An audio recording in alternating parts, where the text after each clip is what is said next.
Hello everybody and welcome back to our channel. In today's video, I'm going to show you how to scan QR codes in Clash Royale quickly and easily.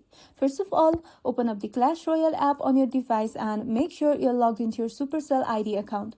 After that, tap on the three lines menu at the top right corner of your screen.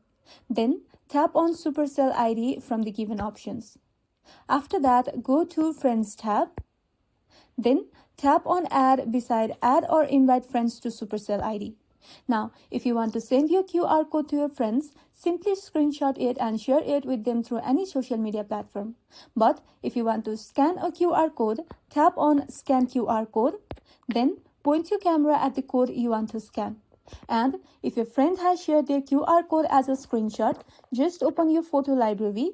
Then long press on that image and tap on Open in Clash Royale. From there, you can easily add them as a friend. And that's all.